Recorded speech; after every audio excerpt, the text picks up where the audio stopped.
ਸਤਿ ਸ੍ਰੀ ਅਕਾਲ ਜੀ। ਮੈਂ Anil Kumar, SS master government middle school Gazal ਜ਼ਿਲ੍ਹਾ ਤਰਨਤਾਰਨ।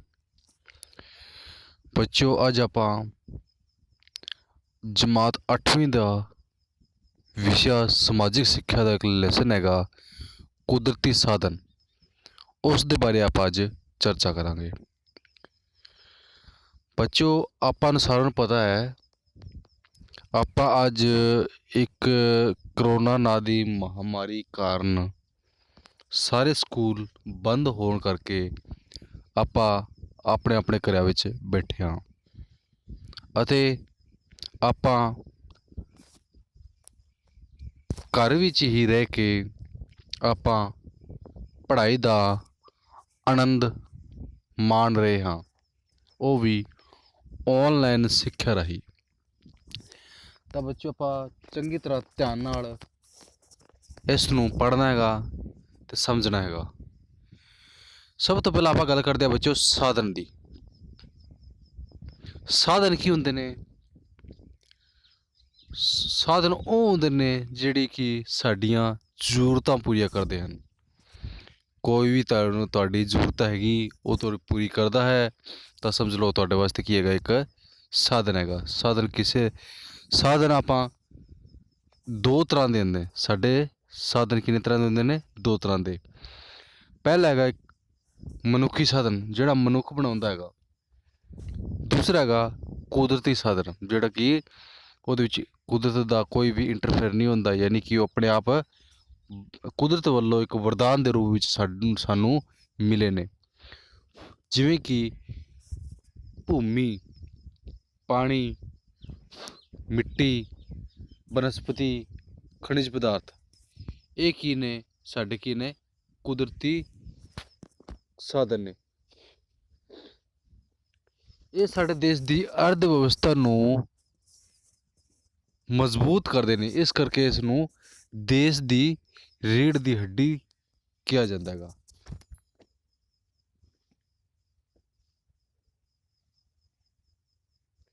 ਜੋ ਸਾਧਨ ਨੂੰ ਅਲੱਗ-ਅਲੱਗ ਭਾਗਾਂ ਵਿੱਚ ਵੰਡਿਆ ਹੈਗਾ, ਜਿਵੇਂ ਕਿ ਭੂਮੀ ਸਾਧਨ, ਮਿੱਟੀ ਸਾਧਨ, ਪਾਣੀ ਸਾਧਨ, ਕੁਦਰਤੀ ਬਨਸਪਤੀ, ਜੰਗਲੀ ਜੀਵ, ਖਣਿਜ ਅਤੇ ਸ਼ਕਤੀ ਸਾਧਨ। ਆਪਾਂ ਬੱਚੋ ਗੱਲ ਕਰਦੇ ਹਾਂ ਭੂਮੀ ਸਾਧਨ। ਆਪਾਂ ਜਿੰਨੀ ਵੀ ਜ਼ਰੂਰਤਾਂ ਪੂਰੀ ਕਰਦੇ ਹਾਂ, ਆਪਾਂ ਕਿੱਥੇ ਰਹਿ ਕੇ ਪੂਰੀ ਕਰਦੇ ਹਾਂ? ਭੂਮੀ ਦੇ ਉੱਤੇ। ਸਾਡੇ ਧਰਤੀ ਉੱਤੇ ਲਗਭਗ ਜੋ ਵੀ ਕਿਰਿਆਵਾਂ, ਆਰਥਿਕ ਕਿਰਿਆ ਹੋ ਗਈ, ਭਾਵੇਂ ਸਮਾਜਿਕ ਕਿਰਿਆ ਹੋ ਗਈ, ਉਹ ਅਸੀਂ ਕਿੱਥੇ ਰਹਿ ਕੇ ਕਰਦੇ ਹਾਂ? ਭੂਮੀ ਦੇ ਉੱਤੇ। ਇਸ ਕਰਕੇ ਭੂਮੀ ਸਭ ਤੋਂ ਵੱਡਮੁੱਲਾ ਸਾਧਨ ਹੈਗਾ। ਸਾਡੇ ਧਰਤੀ ਉੱਤੇ 29% ਭਾਗ ਭੂਮੀ ਹੈ ਅਤੇ 71% ਭਾਗ ਪਾਣੀ ਹੈਗਾ। ਸਾਡੇ ਧਰਤੀ ਨੂੰ 29% ਭਾਗ ਨੂੰ ਅੱਗੇ 3 ਭਾਗਾਂ ਵਿੱਚ ਵੰਡਿਆ ਗਿਆ ਹੈਗਾ। ਉਹਦੇ ਵਿੱਚ ਕੀ ਕੀ ਹੁੰਦੇ ਨੇ? ਪਹਾੜ, ਪਠਾਰ ਅਤੇ ਮੈਦਾਨ। ਬੱਚਿਓ, ਆਪਾਂ ਨੂੰ ਸਾਰਿਆਂ ਨੂੰ ਪਤਾ ਹੀ ਹੈ ਕਿ ਪਹਾੜ ਸਾਰਿਆਂ ਨੇ ਵੇਖੇ ਹੋਣੇ ਹੈ। ਕਿਸ ਤਰ੍ਹਾਂ ਦੇ ਹੁੰਦੇ ਨੇ? ਬੜੇ ਉੱਚੇ ਹੁੰਦੇ ਨੇ ਅਤੇ ਉੱਪਰੋਂ ਤਿੱਖੇ ਹੁੰਦੇ ਨੇ, ਤਿਕੋਣ ਵਾਂਗੂ। ਉਸ ਤੋਂ ਬਾਅਦ ਪਠਾਰ ਪਹਾੜ ਤੋਂ ਥੋੜ੍ਹੇ ਨੀਵੇਂ ਹੁੰਦੇ ਨੇ, ਲੇਕਿਨ ਕਿ ਉੱਤੋਂ ਕੀ ਹੁੰਦੇ ਨੇ? ਉਹ ਮੇਜ਼ ਵਾਂਗੂ ਹੁੰਦੇ ਨੇ। ਅਤੇ ਮੈਦਾਨ ਆਪਾਂ ਨੂੰ ਸਾਰਿਆਂ ਨੂੰ ਪਤਾ ਹੈ, ਪੱਧਰਾ ਇਲਾਕਾ, ਜਿੱਥੇ ਆਪਾਂ ਕਿਰਿਆਵਾਂ ਕਰ ਸਕਦੇ ਹਾਂ, ਜਿਵੇਂ ਕਿ ਫਸਲ ਉਗਾਉਣੀ ਹੋ ਗਈ, ਕੋਈ ਉਦਯੋਗ ਦਾ ਵਿਕਾਸ ਕਰਨਾ ਹੋਇਆ, ਇਹ ਆਪਾਂ ਕਿੱਥੇ ਰਹਿ ਕੇ ਕਰ ਸਕਦੇ ਹਾਂ? ਮੈਦਾਨ 'ਤੇ। ਬੱਚੋ, ਸਾਡਾ ਆਪਣਾ ਦੇਸ਼ ਬਹੁਤ ਵੱਡਾ ਹੈਗਾ। ਇਸ ਦਾ ਖੇਤਰਫਲ 32,87,782 ਵਰਗ ਕਿਲੋਮੀਟਰ ਹੈਗਾ। ਸਾਡੇ ਦੇਸ਼ ਵਿੱਚ ਲਗਭਗ 30% ਪਹਾੜ ਨੇ ਅਤੇ ਪਹਾੜ ਨੂੰ ਸਾਧਨਾਂ ਦਾ ਭੰਡਾਰ ਵੀ ਕਿਹਾ ਜਾਂਦਾ ਹੈਗਾ, ਕਿਉਂਕਿ ਇੱਥੋਂ ਆਪਾਂ ਨੂੰ ਖਣਿਜ ਪਦਾਰਥ ਦੇ ਬਹੁਤ ਜ਼ਿਆਦਾ ਮਾਤਰਾ ਵਿੱਚ ਭੰਡਾਰ ਮਿਲਦੇ ਨੇ ਅਤੇ ਇਹ ਸਾਡੇ ਦੇਸ਼ ਦੀ ਅਰਥ ਵਿਵਸਥਾ ਨੂੰ ਅਮੀਰ ਬਣਾਉਂਦੇ ਨੇ। ਉਸ ਤੋਂ ਬਾਅਦ ਹੈਗਾ ਪਠਾਰ। ਸਾਡੇ ਭਾਰਤ ਵਿੱਚ 27% ਕੀ ਨੇ? ਪਠਾਰ ਨੇ। ਮੈਦਾਨ ਕਿੰਨੇ ਨੇ? 43%, ਜਿੱਥੇ ਜਿੱਥੇ ਆਪਾਂ ਹਰ ਤਰ੍ਹਾਂ ਦੀਆਂ ਕਿਰਿਆਵਾਂ ਕਰਦੇ ਹਾਂ। ਬੱਚੋ ਜਿਹੜਾ ਮੈਦਾਨ ਹੈਗਾ, ਯਾਨੀ ਕਿ ਜਿਹੜੀ ਭੂਮੀ ਹੈ, ਇਸ ਨੂੰ ਆਪਾਂ ਵਰਤਦੇ ਹਾਂ ਤੇ ਕਿਹੜੇ ਕਿਹੜੇ ਤਰੀਕੇ ਨਾਲ ਆਪਾਂ ਵਰਤਦੇ ਹਾਂ। ਪਹਿਲਾ ਹੈਗਾ ਜੰਗਲਾਂ ਹੇਠ ਭੂਮੀ। ਉਹ ਭੂਮੀ ਜਿਹੜੀ ਜਿੱਥੇ ਜੰਗਲ ਨੇ, ਉਹ ਕਿਹੜੀ ਭੂਮੀ ਹੈਗੀ? ਜਿੱਥੇ ਜੰਗਲ ਨੇ ਉਹਨਾਂ ਨੂੰ ਬੋਲਾਂਗੇ ਆਪਾਂ ਜੰਗਲਾਂ ਹੇਠ ਭੂਮੀ। ਬਿਜਾਈ ਹੇਠ ਭੂਮੀ, ਜਿੱਥੇ ਆਪਾਂ ਫਸਲਾਂ ਬੀਜਦੇ ਹਾਂ ਉਹਨੂੰ ਬਿਜਾਈ ਹੇਠ ਭੂਮੀ ਬੋਲਦੇ ਹਾਂ। ਗੈਰ ਖੇਤੀ ਭੂਮੀ, ਉਹ ਭੂਮੀ ਜਿੱਥੇ ਖੇਤੀ ਨਹੀਂ ਹੁੰਦੀ, ਖੇਤੀ ਤੋਂ ਬਿਨਾਂ ਛੱਡੀ ਹੋਈ ਪਈ ਨੇ, ਯਾਨੀ ਕਿ ਉਹ ਭੂਮੀ ਜਿਹੜੀ ਕਿ ਆਪਾਂ ਇਹ ਸੋਚ ਛੱਡ ਦਿੰਦੇ ਆ ਕਿ ਇੱਥੇ ਖੇਤੀ ਨਹੀਂ ਕਰਨੀ ਆਪਾਂ, ਜਾਂ ਖੇਤੀ ਨਹੀਂ ਹੁੰਦੀ। ਉਸ ਤੋਂ ਬਾਅਦ ਖੇਤੀ ਯੋਗ ਪਰੰਤੂ ਵਿਅਰਥ ਭੂਮੀ, ਉਹ ਭੂਮੀ ਜਿਹੜੀ ਕਿ ਖੇਤੀ ਕਰਨ ਯੋਗ ਤਾਂ ਹੈਗੀ, ਲੇਕਿਨ ਉੱਥੇ ਆਪਾਂ ਨੂੰ ਸਿੰਚਾਈ ਦੇ ਸਾਧਨਾਂ ਦੀ ਘਾਟ ਹੋਣ ਕਰਕੇ ਜਾਂ ਪੂੰਜੀ ਦੀ ਘਾਟ ਹੋਣ ਕਰਕੇ ਆਪਾਂ ਉੱਥੇ ਆਪਾਂ ਕੋਈ ਫਸਲ ਨਹੀਂ ਬੀਜ ਸਕਦੇ ਜਾਂ ਬੀਜਣ ਤੋਂ ਅਸਮਰਥ ਹੋ ਜਾਂਦੇ ਆ। ਚਰਾਗਾਹਾਂ ਅਤੇ ਦਰਖਤਾਂ ਹੇਠ ਭੂਮੀ। ਚਰਾਗਾਹਾਂ ਮਤਲਬ ਉਹ ਭੂਮੀ ਜਿੱਥੇ ਆਪਾਂ ਪਸ਼ੂ ਚਾਰਨ ਵਾਸਤੇ ਕੁਝ ਘਾਹ ਬੀਜੇਗਾ। ਦੂਸਰਾ ਦਰਖਤ, ਉਹ ਥਾਂ ਜਿੱਥੇ ਦਰਖਤ ਨੇ, ਦਰਖਤ ਉੱਗੇ ਹੋਏ ਨੇ, ਜਿਵੇਂ ਕਿ ਆਪਾਂ ਆਮ ਵੇਖਦੇ ਹਾਂ ਖੇਤਾਂ ਵਿੱਚ ਹੋ ਗਏ, ਪੋਪੂਲਰ ਹੋ ਗਏ ਆ ਜਾਂ ਕੋਈ ਸਫੇਦੇ ਹੋ ਗਏ। ਬੱਚੋ ਥੱਲੇ ਇੱਕ ਆ ਨਕਸ਼ਾ ਹੈਗਾ, ਕਿਹੜੇ ਦੇਸ਼ ਦਾ ਹੈਗਾ? ਆਪਣੇ ਭਾਰਤ ਦਾ। ਤੇ ਨਕਸ਼ੇ ਨੂੰ ਅਲੱਗ-ਅਲੱਗ ਰੰਗਾਂ ਵਿੱਚ ਡਿਵਾਈਡ ਕੀਤਾ ਹੈ। ਤਾਂ ਆਪਾਂ ਵੇਖਦੇ ਹਾਂ ਕਿ ਸਭ ਤੋਂ ਜ਼ਿਆਦਾ ਰੰਗ ਕਿਹੜਾ ਦਿਖਾਈ ਦੇ ਰਿਹਾ ਇੱਥੇ? ਯੈਲੋ ਕਲਰ, ਪੀਲਾ ਕਲਰ, ਯਾਨੀ ਕਿ ਇੱਥੇ ਕੀ ਸ਼ੋਅ ਕਰਿਆਗਾ? ਖੇਤੀਯੋਗ ਭੂਮੀ, ਯਾਨੀ ਕਿ ਇੱਥੇ ਖੇਤੀਯੋਗ ਭੂਮੀ ਹੈਗੀ। ਇਹ ਜਿਹੜੀ ਭੂਮੀ ਯੈਲੋ ਕਲਰ ਦੀ ਦਿਖਾਈ ਦੇ ਰਹੀ ਹੈ ਨਾ, ਆ ਕਿਸ ਵਾਸਤੇ ਕਿ ਇੱਥੇ ਖੇਤੀ ਹੋ ਰਹੀ ਹੈ। ਉਸ ਤੋਂ ਬਾਅਦ ਗ੍ਰੀਨ ਕਲਰ, ਇਸ ਨੂੰ ਕਿਸ ਵਾਸਤੇ ਸ਼ੋਅ ਕੀਤਾ ਹੈਗਾ? ਜੰਗਲਾਂ ਹੇਠ ਭੂਮੀ। ਉਸ ਤੋਂ ਬਾਅਦ ਪਿੰਕ ਕਲਰ ਖੇਤੀਯੋਗ ਹੈਗੀ ਲੇਕਿਨ ਵਿਅਰਥ ਪਈ ਹੈਗੀ। ਇਹ ਜਿਹੜੀ ਹੈਗੀ ਪਿੰਕ ਕਲਰ ਦੀ, ਇਹ ਖੇਤੀਯੋਗ ਭੂਮੀ ਹੈ ਬਟ ਕੀ ਹੈਗੀ? ਵਿਅਰਥ ਪਈ ਹੈਗੀ। ਉਸ ਤੋਂ ਬਾਅਦ ਗੈਰ ਖੇਤੀ ਭੂਮੀ। ਉਸ ਤੋਂ ਬਾਅਦ ਜਿਹੜਾ ਰਹਿ ਗਿਆ ਉਹ ਥੋੜਾ ਦਿਖਾਈ ਦੇ ਰਿਹਾ ਨਾ, ਬਿਲਕੁਲ ਇੱਕ ਹੀ ਨੇ ਔਰੇਂਜ ਕਲਰ ਦਾ ਹੈਗਾ, ਗੈਰ ਖੇਤੀ ਭੂਮੀ। ਇੱਥੇ ਮਤਲਬ ਖੇਤੀ ਭੂਮੀ ਨਹੀਂ ਹੁੰਦੀ, ਖੇਤੀ ਨਹੀਂ ਹੁੰਦੀ। ਬੱਚੋ ਅਗਲਾ ਪੁਆਇੰਟ ਹੈਗਾ, ਮੇਨ ਪੁਆਇੰਟ ਮਿੱਟੀ ਸਾਧਨ। ਬੱਚੋ ਆਪਾਂ ਨੂੰ ਪਤਾ ਹੀ ਹੈ ਕਿ ਜੇ ਆਪਾਂ ਖੇਤੀ ਕਰਨੀ ਹੈ ਤਾਂ ਕਿਸ ਤਰ੍ਹਾਂ ਦੀ ਮਿੱਟੀ ਹੋਵੇਗੀ? ਉਪਜਾਊ ਮਿੱਟੀ। ਤਾਂ ਖੇਤੀ ਨੂੰ ਸੁਚਾਰੂ ਢੰਗ ਨਾਲ ਕਰਨ ਵਾਸਤੇ ਜਾਂ ਖੇਤੀ ਨੂੰ ਉਪਜਾਊ ਜਾਂ ਉਸ ਵਿੱਚ ਫਸਲ ਦੀ ਗੁਣਵੱਤਾ ਨੂੰ ਵਧਾਉਣ ਵਾਸਤੇ ਮਿੱਟੀ ਦਾ ਬਹੁਤ ਹੀ ਮਹੱਤਵਪੂਰਨ ਕੰਮ ਹੈਗਾ। ਅਗਰ ਮਿੱਟੀ ਉਪਜਾਊ ਨਹੀਂ ਹੈ ਤਾਂ ਉਸ ਵਿੱਚ ਆਪਾਂ ਖਾਦਾਂ ਜਾਂ ਰੂੜੀ ਆਦਿ ਦੀ ਪਾ ਕੇ ਉਸ ਨੂੰ ਤਾਕਤਵਰ ਬਣਾਇਆ ਜਾ ਸਕਦਾ ਹੈ ਅਤੇ ਫਸਲ ਨੂੰ ਉੱਤੇ ਆਪਾਂ ਵੱਧ ਝਾੜ ਲੈ ਸਕਦੇ ਹਾਂ। ਬੱਚੋ ਮਿੱਟੀ ਬਣਦੀ ਕਿਵੇਂ ਹੈਗੀ? ਜਦੋਂ ਪੇੜ ਪੌਦੇ ਅਤੇ ਜੀਵ ਜੰਤੂ ਜ਼ਮੀਨ ਦੇ ਹੇਠਾਂ ਦਬ ਜਾਂਦੇ ਨੇ ਤੇ ਹਜ਼ਾਰਾਂ ਲੱਖਾਂ ਸਾਲ ਬਾਅਦ ਉਹ ਗਲ ਸੜ ਕੇ ਉਹ ਕੀ ਬਣਾ ਦਿੰਦੇ ਨੇ? ਮਿੱਟੀ ਬਣਾ ਦਿੰਦੇ ਨੇ। ਇਸ ਤੋਂ ਇਲਾਵਾ ਜਿਹੜੀ ਮੂਲ ਚਟਾਨਾਂ ਹੈ ਉਹਦੇ ਟੁੱਟ ਭੱਜ ਤੋਂ ਵੀ ਮਿੱਟੀ ਬਣਦੀ ਹੈਗੀ। ਸਾਰਿਆਂ ਨੂੰ ਪਤਾ ਹੀ ਆਪਾਂ ਨੂੰ ਕਿ ਸਾਡੇ ਭਾਰਤ ਵਿੱਚ ਜਿਹੜੀ ਜਨਸੰਖਿਆ ਹੈ ਉਹਦਾ 65 ਤੋਂ 70% ਭਾਗ ਖੇਤੀ ਕਰਦਾ ਹੈਗਾ ਤੇ ਆਪਣੀਆਂ ਜ਼ਰੂਰਤਾਂ ਖੇਤੀ ਰਾਹੀਂ ਪੂਰੀ ਕਰਦਾ ਹੈਗਾ। ਠੀਕ ਹੈ ਬੱਚੋ। ਉਸ ਤੋਂ ਬਾਅਦ ਅਗਲਾ ਮੇਨ ਪੁਆਇੰਟ ਹੈਗਾ ਮਿੱਟੀ ਦਾ। ਅਗਲਾ ਮਿੱਟੀਆਂ ਨੂੰ ਡਿਵਾਈਡ ਕੀਤਾ ਹੈਗਾ। ਸਾਡੇ ਭਾਰਤ ਵਿੱਚ ਅਲੱਗ-ਅਲੱਗ ਤਰ੍ਹਾਂ ਦੀਆਂ ਮਿੱਟੀ ਪਾਈ ਜਾਂਦੀ ਹੈ। ਜਲਵਾਯੂ ਜਾਂ ਕੋਈ ਵਰਖਾ ਦੇ ਕਾਰਨ ਮਿੱਟੀ ਦਾ ਰੂਪ ਰੰਗ ਬਦਲ ਜਾਂਦਾ ਹੈ। ਸਭ ਤੋਂ ਵੱਧ ਮਾਤਰਾ ਵਿੱਚ ਮਿਲਣ ਵਾਲੀ ਸਾਡੇ ਭਾਰਤ ਵਿੱਚ ਜਿਹੜੀ ਮਿੱਟੀ ਹੈਗੀ ਉਹ ਕੀ ਹੈਗੀ? ਜਲੋੜ ਮਿੱਟੀ। ਸਾਡੇ ਭਾਰਤ ਵਿੱਚ 45% ਭਾਗਾਂ ਵਿੱਚ ਜਲੋੜ ਮਿੱਟੀ ਮਿਲਦੀ ਹੈ। ਜਲੋੜ ਮਿੱਟੀ ਨੂੰ ਦੋ ਭਾਗਾਂ ਵਿੱਚ ਵੰਡਿਆ ਗਿਆ ਹੈਗਾ। ਖਾਡਰ ਜਿਹੜੀ ਕਿ ਨਵੀਂ ਜੰਮੀ ਤੇ ਬਾਂਗਰ ਮਿੱਟੀ ਜਿਹੜੀ ਪੁਰਾਣੀ ਜੰਮੀ ਮਿੱਟੀ। ਬੱਚੋ ਇਹ ਮਿੱਟੀ ਉੱਤਰ ਭਾਰਤ ਦੇ ਜਿਹੜੇ ਦਰਿਆ ਨੇ ਸਿੰਧ, ਗੰਗਾ, ਬ੍ਰਹਮਪੁੱਤਰ ਅਤੇ ਇਹਨਾਂ ਦੀਆਂ ਸਹਾਇਕ ਨਦੀਆਂ ਤੋਂ ਲੈਂਦੀ ਗਈ ਮਿੱਟੀ ਰਾਹੀਂ ਜਲੋੜ ਮਿੱਟੀ ਦੇ ਮੈਦਾਨ ਬਣਦੇ ਨੇ। ਉਸ ਤੋਂ ਬਾਅਦ ਅਗਲਾ ਹੈਗਾ ਕਾਲੀ ਮਿੱਟੀ। ਕਾਲੀ ਮਿੱਟੀ ਨੂੰ ਰੇਗੂਨ ਮਿੱਟੀ ਜਾਂ ਕਪਾਹੀ ਮਿੱਟੀ ਕਿਹਾ ਜਾਂਦਾ ਹੈਗਾ। ਇਹ ਸਾਡੇ ਭਾਰਤ ਵਿੱਚ ਦੂਜੇ ਨੰਬਰ ਦੀ ਮਿੱਟੀ ਹੈਗੀ। 16.2% 16.6 ਹਿੱਸੇ ਭਾਗਾਂ ਵਿੱਚ ਇਹ ਮਿੱਟੀ ਮਿਲਦੀ ਹੈਗੀ। ਇਹ ਕਪਾਹ ਤੋਂ ਇਲਾਵਾ ਕਣਕ, ਸੂਰਜਮੁਖੀ, ਜਵਾਰ, ਤੰਬਾਕੂ ਆਦਿ ਫਸਲਾਂ ਬੀਜਣ ਵਿੱਚ ਤੇ ਬਹੁਤ ਵੀ ਇਹ ਲਾਭਦਾਇਕ ਹੈਗੀ। ਉਸ ਤੋਂ ਬਾਅਦ ਹੈਗੀ ਵਿੱਚੋਂ ਲਾਲ ਮਿੱਟੀ। ਆਪਾਂ ਨੂੰ ਪਤਾ ਹੀ ਹੈ ਕਿ ਇਹਦਾ ਰੰਗ ਕਿਸ ਤਰ੍ਹਾਂ ਦਾ ਹੁੰਦਾ ਹੈ, ਲਾਲ ਰੰਗ ਦਾ। ਤੇ ਇਹ ਮੂਲ ਚਟਾਨਾਂ ਤੇ ਨਿਰਭਰ ਕਰਦੀ ਹੈ। ਇਹਦੇ ਵਿੱਚ ਕੀ ਹੈ, ਚੂਨਾ, ਮੈਗਨੀਸ਼ੀਅਮ, ਫਾਸਫੋਰਸ, ਜੈਵਿਕ ਮਾਦਾ ਅਤੇ ਇਹਨਾਂ ਤੱਤਾਂ ਦੀ ਘਾਟ ਹੈਗੀ। ਇੱਥੇ ਆਪਾਂ ਕਣਕ, ਕਪਾਹ, ਦਾਲ, ਆਲੂ ਫਸਲਾਂ ਦੀ ਫਸਲ ਆਪਾਂ ਬੀਜ ਸਕਦੇ ਹਾਂ। ਲੈਟਰਾਈਟ ਮਿੱਟੀ ਸਾਡੇ ਇਸ ਮਿੱਟੀ ਵਿੱਚ ਲਗਭਗ 90 ਤੋਂ 100% ਲੋ ਐਲੂਮੀਨੀਅਮ, ਟਾਈਟੇਨੀਅਮ, ਮੈਗਨੀਜ਼ ਤੱਤਾਂ ਦੀ ਭਰਪੂਰ ਮਾਤਰਾ ਹੋਣ ਕਰਕੇ ਇਹ ਇੰਨੀ ਜ਼ਿਆਦਾ ਉਪਜਾਊ ਨਹੀਂ ਹੁੰਦੀ। ਸਾਡੇ ਪੂਰਬੀ ਘਾਟ ਅਤੇ ਪੱਛਮੀ ਘਾਟ ਵਿੱਚ ਇਸ ਤਰ੍ਹਾਂ ਦੀ ਮਿੱਟੀ ਆਪਾਂ ਨੂੰ ਮਿਲਦੀ ਹੈਗੀ।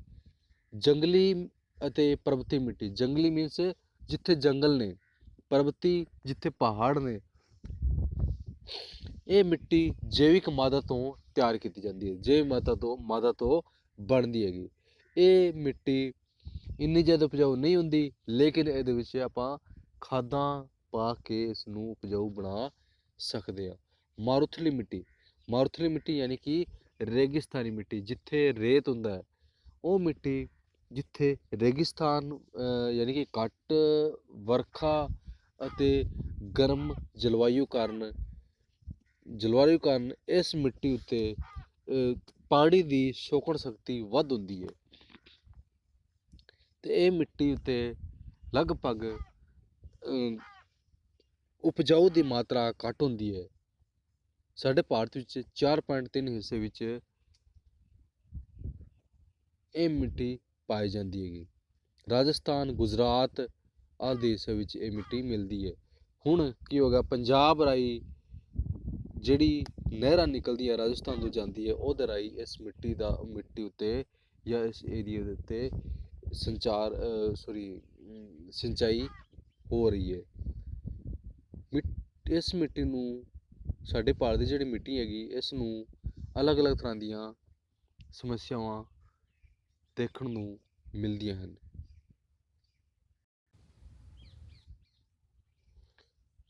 ਜਿਵੇਂ ਕਿ ਇਸ ਮਿੱਟੀ ਦੀਆਂ ਕੁਝ ਸਮੱਸਿਆਵਾਂ ਨੇ, ਜਿਵੇਂ ਕਿ ਮਿੱਟੀ ਦਾ ਖੁਰ ਜਾਣਾ, ਮਿੱਟੀ ਦੀ ਉਪਜਾਊ ਸ਼ਕਤੀ ਦਾ ਘਟ ਜਾਣਾ, ਮਿੱਟੀ ਦਾ ਰੇਤੀਲਾਪਣ, ਸੇਮ ਦੀ ਸਮੱਸਿਆ ਪੈਦਾ ਹੋ ਜਾਣੀ, ਮਿੱਟੀ ਵਿੱਚ ਤੇਜ਼ਾਬੀ ਜਾਂ ਖਾਰਾਪਣ ਦਾ ਹੋ ਜਾਣਾ। ਉਸ ਤੋਂ ਬਾਅਦ ਮਿੱਟੀ ਦੀ ਸਮਰੱਥਾ ਤੋਂ ਵੱਧ ਵਰਤੋਂ ਕਰਨੀ, ਮਿੱਟੀ ਤੇ ਪਾਣੀ ਦਾ ਖੜਾ ਰਹਿਣਾ ਜਾਂ ਉਹ ਦਲਦਲੀ ਥਾਂ ਬਣ ਜਾਣੀ। ਉਸ ਤੋਂ ਬਾਅਦ ਬੱਚਿਓ ਹੈਗਾ ਪਾਣੀ ਸਾਧਨ। ਸਾਡੇ ਧਰਤੀ ਦੇ ਉੱਤੇ ਕਿੰਨਾ ਪ੍ਰਤੀਸ਼ਤ ਪਾਣੀ ਹੈਗਾ? 71% ਪਾਣੀ ਹੈਗਾ। ਆਪਾਂ ਨੂੰ ਪਤਾ ਹੀ ਹੈ ਕਿ ਆਪਾਂ ਸ਼ੁਰੂ ਤੋਂ ਯਾਨੀ ਕਿ ਜਦੋਂ ਆਪਾਂ ਖੜੇ ਹੁੰਦੇ ਹਾਂ, ਮੋਰਨਿੰਗ ਟਾਈਮ ਵੇਲੇ ਤੋਂ ਲੈ ਕੇ ਸ਼ਾਮ ਤੱਕ ਆਪਾਂ ਪਾਣੀ ਦੀ ਵਰਤੋਂ ਕਰਦੇ ਹਾਂ। ਇਸ ਕਰਕੇ ਸਾਡੇ ਜੀਵਨ ਉੱਤੇ ਪਾਣੀ ਦੀ ਬਹੁਤ ਜ਼ਿਆਦਾ ਮਹੱਤਤਾ ਹੈਗੀ। ਪੀਣ ਵਾਸਤੇ, ਪੀਣ ਦੇ ਨਾਲ ਨਾਲ ਨਹਾਉਣ ਵਾਸਤੇ, ਧੋਣ ਵਾਸਤੇ, ਖੇਤੀ ਵਾਸਤੇ ਅਤੇ ਉਦਯੋਗਾਂ ਵਾਸਤੇ। ਧਰਤੀ ਉੱਤੇ 71% ਪਾਣੀ ਹੋਣ ਕਰਕੇ ਇਸ ਨੂੰ ਪਾਣੀ ਗ੍ਰਹਿ ਵੀ ਕਿਹਾ ਜਾਂਦਾ ਹੈਗਾ। ਸਾਡੇ ਧਰਤੀ ਉੱਤੇ ਪਾਣੀ ਦੀ ਵੰਡ ਇਸ ਤਰ੍ਹਾਂ ਕੀਤੀ ਹੈ। ਸਾਗਰਾਂ ਤੋਂ ਨਮਕੀਨ ਪਾਣੀ ਵਾਲੀਆਂ ਝੀਲਾਂ, ਬਰਫੀਲੀ ਚੋਟੀਆਂ ਤੇ ਗਲੇਸ਼ੀਅਰ ਤੋਂ ਆਉਣ ਵਾਲਾ ਪਾਣੀ, ਝੀਲਾਂ, ਦਰਿਆਵਾਂ, ਨਾਲੇ ਵਾਲਾ ਵਾਯੂਮੰਡਲ ਤੇ ਜੀਵਮੰਡਲ ਵਿੱਚ ਪਾਣੀ ਤੇ ਧਰਤੀ ਹੇਠਲਾ ਪਾਣੀ। ਬੱਚਿਓ, ਆਪਾਂ ਨੂੰ ਪਾਣੀ ਕਿਹੜੇ ਕਿਹੜੇ ਸੋਮਿਆਂ ਰਾਹੀਂ ਪ੍ਰਾਪਤ ਹੁੰਦਾ ਹੈਗਾ? ਪਹਿਲਾ ਹੈਗਾ ਵਰਖਾ ਰਾਹੀਂ ਪਾਣੀ, ਸੈਕਿੰਡ ਹੈਗਾ ਦਰਿਆਵਾਂ ਅਤੇ ਨਦੀਆਂ ਰਾਹੀਂ ਪਾਣੀ, ਥਰਡ ਹੈਗਾ ਨਹਿਰਾਂ ਰਾਹੀਂ ਪਾਣੀ, ਫੋਰਥ ਹੈਗਾ ਤਲਾਬ ਰਾਹੀਂ ਪਾਣੀ, ਫਿਫਥ ਹੈਗਾ ਧਰਤੀ ਹੇਠਲਾ ਪਾਣੀ। ਸਾਡੇ ਧਰਤੀ ਦੇ ਉੱਤੇ ਸਭ ਤੋਂ ਵੱਧ ਸ਼ੁੱਧ ਪਾਣੀ ਕਿਹੜਾ ਹੈਗਾ? ਵਰਖਾ ਵਾਲਾ ਪਾਣੀ। ਬੱਚੋ, ਆਪਾਂ ਨੂੰ ਪਤਾ ਹੈ ਕਿ ਜਲ ਹੀ ਜੀਵਨ ਹੈ। ਜਲ ਦੀ ਸੰਭਾਲ ਕਰਨੀ ਬਹੁਤ ਜ਼ਰੂਰੀ ਹੈ। ਜੇ ਆਪਾਂ ਸਹੀ ਤਰ੍ਹਾਂ ਨਾਲ ਪਾਣੀ ਦੀ ਵਰਤੋਂ ਨਹੀਂ ਕਰਾਂਗੇ ਤਾਂ ਪਾਣੀ ਆਉਣ ਵਾਲੀ ਆਪਣੀ ਪੀੜ੍ਹੀ ਹੈ ਉਹਦਾ ਆਨੰਦ ਨਹੀਂ ਮਾਣ ਸਕੇਗੀ। ਪਾਣੀ ਹੁਣ ਇੰਨਾ ਜ਼ਿਆਦਾ ਪ੍ਰਦੂਸ਼ਿਤ ਹੋ ਰਿਹਾ ਹੈ ਕਿ ਆਉਣ ਵਾਲੀ ਪੀੜ੍ਹੀ ਨੂੰ ਇੱਕ ਖਤਰਾ ਸਾਬਤ ਹੋ ਸਕਦਾ ਹੈ। ਇਸ ਕਰਕੇ ਪਾਣੀ ਦੀ ਵਰਤੋਂ ਆਪਾਂ ਨੂੰ ਢੰਗ ਨਾਲ ਕਰਨੀ ਚਾਹੀਦੀ ਹੈ। ਉਸ ਤੋਂ ਬਾਅਦ ਆ ਗਿਆ ਬੱਚੋ ਕੁਦਰਤੀ ਬਨਸਪਤੀ। ਉਹ ਬਨਸਪਤੀ ਜਿਹੜੀ ਕਿ ਮਨੁੱਖ ਦੀ ਦਖਲ ਅੰਦਾਜ਼ੀ ਤੋਂ ਬਗੈਰ ਉੱਗ ਜਾਂਦੀ ਹੈ, ਉਸ ਨੂੰ ਆਪਾਂ ਕੁਦਰਤੀ ਬਨਸਪਤੀ ਕਹਿੰਦੇ ਹਾਂ। ਆਪਣੇ ਆਪ ਉੱਗ ਜਾਂਦੀ ਹੈ ਜਿਹੜੀ, ਜਿਵੇਂ ਕਿ ਇਹ ਜਿਹੜੀ ਬਨਸਪਤੀ ਹੈ ਜਲਵਾਯੂ, ਮਿੱਟੀ ਅਤੇ ਜੈਵਿਕ ਤੱਤਾਂ 'ਤੇ ਨਿਰਭਰ ਹੁੰਦੀ ਹੈਗੀ। ਕਿਉਂਕਿ ਜਿੱਥੋਂ ਦਾ ਜਲਵਾਯੂ, ਜਿੱਥੋਂ ਦੀ ਮਿੱਟੀ, ਜਿੱਥੋਂ ਦੇ ਜੈਵਿਕ ਤੱਤ ਹੋਣਗੇ, ਮਿੱਟੀ ਉਸੇ ਤਰ੍ਹਾਂ ਦੀ ਹੀ ਮਿੱਟੀ ਉਸੇ ਤਰ੍ਹਾਂ ਹੀ ਮਿਲੇਗੀ ਅਤੇ ਉਸ ਮਿੱਟੀ ਉੱਤੇ ਉੱਗਣ ਵਾਲੇ ਜਿਹੜੇ ਬਨਸਪਤੀ ਹੈ ਉਹ ਉਸੇ ਤਰ੍ਹਾਂ ਦੀ ਹੋਵੇਗੀ। ਅਲੱਗ ਅਲੱਗ ਭਾਗਾਂ ਦੀ ਬਨਸਪਤੀ ਅਲੱਗ ਅਲੱਗ ਤਰ੍ਹਾਂ ਦੀ ਉਸੇ ਤਾਪਮਾਨ ਜਾਂ ਜਲਵਾਯੂ ਦੇ ਆਧਾਰ 'ਤੇ ਹੀ ਹੁੰਦੀ ਹੈ। ਜਿਵੇਂ ਕਿ ਅਲੱਗ ਅਲੱਗ ਭਾਗਾਂ ਵਿੱਚ ਵੰਡੀ ਹੈ। ਸਦਾ ਬਹਾਰ ਜੰਗਲ ਜਾਂ ਬਨਸਪਤੀ। ਸਦਾ ਬਹਾਰ ਮੀਨਸ ਉਹ ਜੰਗਲ ਜਿਹੜੇ ਕਿ ਸਾਰਾ ਸਾਲ ਹਰੇ ਭਰੇ ਰਹਿੰਦੇ ਨੇ। ਉਸ ਤੋਂ ਬਾਅਦ ਪਤਝੜੀ ਜੰਗਲ ਜਾਂ ਪਤਝੜੀ ਬਨਸਪਤੀ। ਉਹ ਬਨਸਪਤੀ ਜਿਹੜੀ ਕਿ ਪਤਝੜ ਦੇ ਮੌਸਮ ਵਿੱਚ ਆਪ ਦੇ ਜਿਹੜੇ ਪੱਤੇ ਹੈ ਉਹ ਝਾੜ ਦਿੰਦੀ ਹੈ। ਮਾਰੂਥਲੀ ਜੰਗਲ ਜਾਂ ਖੁਸ਼ਕ ਜੰਗਲ। ਉਹ ਜੰਗਲ ਜਿਹੜੇ ਕਿ ਮਾਰੂਥਲੀ ਥਾਂ ਵਿੱਚ ਉੱਗਦੇ ਨੇ, ਜਿਵੇਂ ਕਿ ਜਿੱਥੇ ਪਾਣੀ ਘੱਟ ਹੋਵੇ ਅਤੇ ਜਲਵਾਯੂ ਯਾਨੀ ਕਿ ਤਾਪਮਾਨ ਵੱਧ ਹੋਵੇ, ਉੱਥੇ ਕਿਸ ਤਰ੍ਹਾਂ ਦੇ ਜੰਗਲ ਉੱਗਣਗੇ? ਉਸ ਤਰ੍ਹਾਂ ਦੇ ਕਿਸ ਤਰ੍ਹਾਂ ਦੇ ਜੰਗਲ ਉੱਗਣਗੇ? ਕੰਡੇਦਾਰ ਜੰਗਲ ਉੱਗਣਗੇ ਉਸ ਤਰ੍ਹਾਂ। ਪਰਬਤੀ ਜੰਗਲ। ਉਹ ਜੰਗਲ ਜਿਹੜੇ ਪਰਬਤਾਂ ਵਿੱਚ ਉੱਗਦੇ ਨੇ, ਯਾਨੀ ਪਰਬਤ ਦੀਆਂ ਢਲਾਣਾਂ ਦੇ ਅਨੁਸਾਰ ਜਿਹੜੇ ਜੰਗਲ ਉੱਗਦੇ ਨੇ। ਡੈਲਟਾ ਜੰਗਲ। ਉਹ ਏਰੀਆ ਜਿੱਥੇ ਗੰਗਾ, ਸਿੰਧੂ ਅਤੇ ਬ੍ਰਹਮਪੁੱਤਰ ਦੀਆਂ ਨਦੀਆਂ ਤੋਂ ਲਿਆਂਦੀ ਗਈ ਮਿੱਟੀ ਇੱਕ ਡੈਲਟਾ ਬਣਾ ਦਿੰਦੀ ਹੈ ਅਤੇ ਉਸ ਏਰੀਆ ਵਿੱਚ ਉੱਗਣ ਵਾਲੇ ਜੰਗਲ ਡੈਲਟਾ ਜੰਗਲ ਕਹਿਲਾਉਂਦੇ ਨੇ। ਬੱਚਿਓ, ਆਪਾਂ ਨੂੰ ਪਤਾ ਹੀ ਹੈ ਕਿ ਸਾਡੇ ਭਾਰਤ ਵਿੱਚ ਲਗਭਗ 200 ਸੈਂਟੀਮੀਟਰ ਦੇ ਹਿਸਾਬ ਨਾਲ ਸਾਲਾਨਾ ਵਰਖਾ ਹੁੰਦੀ ਹੈਗੀ ਅਤੇ ਉਹਨਾਂ ਦੇ ਅਨੁਸਾਰ ਹੀ ਸਾਡੇ ਭਾਰਤ ਵਿੱਚ ਅਲੱਗ ਅਲੱਗ ਭਾਗਾਂ ਵਿੱਚ ਅਲੱਗ ਅਲੱਗ ਤਰ੍ਹਾਂ ਦੇ ਬਨਸਪਤੀ ਮਿਲਦੀ ਹੈਗੀ। ਬੱਚੋ, ਉਸ ਤੋਂ ਬਾਅਦ ਹੈਗਾ ਜੰਗਲੀ ਜੀਵ। ਆਪਾਂ ਨੂੰ ਸਾਰਿਆਂ ਨੂੰ ਪਤਾ ਹੀ ਹੋਵੇਗਾ ਜੰਗਲੀ ਜੀਵ ਕੀ ਹੁੰਦੇ ਨੇ? ਉਹ ਜੀਵ ਜਿਹੜੇ ਜੰਗਲਾਂ ਵਿੱਚ ਰਹਿੰਦੇ ਨੇ, ਉਹਨਾਂ ਦਾ ਮੂਲ ਨਿਵਾਸ ਸਥਾਨ ਕਿਹੜਾ ਹੈਗਾ? ਜੰਗਲ ਨੇ। ਉਹਨਾਂ ਨੂੰ ਆਪਾਂ ਜੰਗਲੀ ਜੀਵ ਆਖਦੇ ਹਾਂ। ਆਪਾਂ ਨੂੰ ਸਾਰਿਆਂ ਨੂੰ ਪਤਾ ਹੈ, ਆਪਾਂ ਨੇ ਜੰਗਲੀ ਜੀਵ ਵੇਖੇ ਹੋਣੇ ਹੈ। ਲਗਭਗ ਆਪਾਂ ਟੀਵੀ ਵਿੱਚ ਜੰਗਲੀ ਜੀਵ ਵੇਖਦੇ ਹਾਂ, ਜਿਵੇਂ ਕਿ ਸ਼ੇਰ, ਚੀਤਾ, ਬਘਿਆੜ, ਹਾਥੀ, ਯਾਕ, ਹਿਰਨ, ਨੀਲਗਾ। ਇਹ ਸਾਰੇ ਕੀ ਨੇ? ਜੰਗਲੀ ਜੀਵ। ਇਸ ਤੋਂ ਇਲਾਵਾ ਹੋਰ ਵੀ ਬਹੁਤ ਸਾਰੇ ਜੀਵ ਜੰਤੂ ਨੇ। ਸਾਡੇ ਭਾਰਤ ਵਿੱਚ 80,000 ਤੋਂ ਵੀ ਵੱਧ ਜੰਗਲੀ ਜੀਵ ਮਿਲਦੇ ਨੇ। ਬੱਚੋ, ਇਹ ਸਾਡੇ ਸਾਥੀ ਨੇ ਕਿਉਂਕਿ ਇਹ ਸਾਡੇ ਦੇਸ਼ ਦੀ ਸ਼ਾਨ ਵਧਾਉਂਦੇ ਨੇ। ਇਸ ਕਰਕੇ ਸਰਕਾਰ ਨੇ ਇਹਨਾਂ ਨੂੰ ਸੁਰੱਖਿਅਤ ਕਰਨ ਵਾਸਤੇ ਵੱਖ-ਵੱਖ ਏਰੀਏ ਵਿੱਚ ਇਹਨਾਂ ਵਾਸਤੇ ਪਾਰਕ ਬਣਾਏ ਨੇ। ਸਾਡੇ ਭਾਰਤ ਵਿੱਚ 89 ਪਾਰਕ ਨੇ, ਕੌਮੀ ਪਾਰਕ, ਤੇ 490 ਕੀ ਨੇ ਜੀਵ ਪਨਾਹਗਾਹ, ਜਿਸ ਦੇ ਕਾਰਨ ਇੱਥੇ ਜਿਹੜੇ ਜੀਵ ਜੰਤੂ ਰਹਿੰਦੇ ਨੇ ਤੇ ਇਹਨਾਂ ਦੀ ਸੰਭਾਲ ਵਾਸਤੇ ਅਲੱਗ-ਅਲੱਗ ਏਰੀਏ ਵਿੱਚ ਅਲੱਗ-ਅਲੱਗ ਤਰ੍ਹਾਂ ਦੀ ਸਹੂਲਤਾਂ ਪ੍ਰਦਾਨ ਕੀਤੀ ਜਾਂਦੀ ਹੈ। ਸਾਡੇ ਦੇਸ਼ ਵਿੱਚ ਜੰਗਲੀ ਜੀਵਾਂ ਦਾ ਸ਼ਿਕਾਰ ਕਰਨਾ ਗੈਰ ਕਾਨੂੰਨੀ ਹੈ। ਸਾਡੇ ਭਾਰਤ ਵਿੱਚ ਸਾਡੇ ਦੇਸ਼ ਦੀ ਸਰਕਾਰ ਨੇ ਇਹਨਾਂ ਨੂੰ ਮਰਨ ਤੋਂ ਰੋਕਣ ਲਈ ਜਾਂ ਇਹਨਾਂ ਦਾ ਸ਼ਿਕਾਰ ਕਰਨ ਤੋਂ ਰੋਕਣ ਲਈ ਅਲੱਗ-ਅਲੱਗ ਟਾਈਮ ਵਿੱਚ ਅਲੱਗ-ਅਲੱਗ ਤਰ੍ਹਾਂ ਦੇ ਕਾਨੂੰਨ ਬਣਾਏ ਨੇ। 1952 ਵਿੱਚ ਜੰਗਲੀ ਜੀਵਾਂ ਲਈ ਭਾਰਤੀ ਬੋਰਡ ਦੀ ਸਥਾਪਨਾ ਕੀਤੀ ਗਈ ਸੀ। 1972 ਵਿੱਚ ਤੇ ਫਿਰ 2002 ਵਿੱਚ ਜੰਗਲੀ ਜੀਵਾਂ ਦੀ ਸੁਰੱਖਿਆ ਵਾਸਤੇ ਐਕਟ ਬਣਾਏ ਗਏ ਸੀ। ਬੱਚੋ, ਇਹ ਜਿਹੜੇ ਜੀਵ ਨੇ, ਜੇਕਰ ਇਹਨਾਂ ਦੀ ਸ਼ਿਕਾਰ ਤੇ ਪ੍ਰਤੀਬੰਧ ਨਾ ਲਗਾਇਆ ਜਾਵੇ ਤਾਂ ਇਹ ਇੰਨੇ ਜ਼ਿਆਦਾ ਵੱਧ ਜਾਣਗੇ ਕਿ ਇਹ ਸਾਡੇ ਰਹਿਣ ਵਾਲੇ ਥਾਂ ਵਿੱਚ ਆ ਜਾਣਗੇ, ਯਾਨੀ ਕਿ ਆਪਣੇ ਪਿੰਡਾਂ ਵਿੱਚ ਆ ਜਾਣਗੇ, ਤੇ ਇਹ ਮਨੁੱਖ ਵਾਸਤੇ ਹਾਨੀਕਾਰਕ ਸਾਬਿਤ ਹੋ ਸਕਦੇ ਨੇ। ਇਸ ਕਰਕੇ ਬੱਚਿਓ, ਦੇਸ਼ ਦੀ ਸਰਕਾਰਾਂ ਨੇ ਇਹਨਾਂ ਤੇ ਸ਼ਿਕਾਰ ਕਰਨ ਵਾਸਤੇ ਪ੍ਰਤੀਬੰਧ ਲਗਾਇਆ ਗਿਆ ਹੈ। ਬੱਚਿਓ, ਮੈਨੂੰ ਉਮੀਦ ਹੈ ਕਿ ਤੁਹਾਨੂੰ ਇਹ ਲੈਸਨ ਚੰਗੀ ਤਰ੍ਹਾਂ ਸਮਝ ਆ ਚੁੱਕਿਆ ਹੈਗਾ। ਹੁਣ ਤੁਸੀਂ ਇਸ ਲੈਸਨ ਦੇ ਲਾਸਟ ਵਿੱਚ ਕੁਝ ਕੁਐਸਚਨ ਆਨਸਰ ਹੈਗੇ, ਉਹਨਾਂ ਨੂੰ ਤੁਸੀਂ ਇਸ ਲੈਸਨ ਨੂੰ ਦੁਬਾਰਾ ਸੁਣ ਕੇ ਉਹਨਾਂ ਕੁਐਸਚਨ ਆਨਸਰਾਂ ਦਾ ਤੁਸੀਂ ਅਭਿਆਸ ਕਰਨਾ ਹੈਗਾ।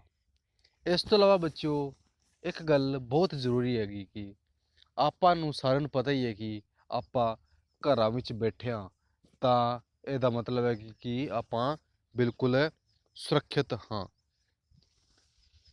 ਕਰੋਨਾ ਨਾਂ ਦੀ ਮਹਾਮਾਰੀ ਨੂੰ ਬਚਣ ਵਾਸਤੇ ਇੱਕੋ ਇੱਕ ਸਾਧਨ ਹੈਗਾ, ਘਰਾਂ ਵਿੱਚ ਹੀ ਰਹਿਣਾ।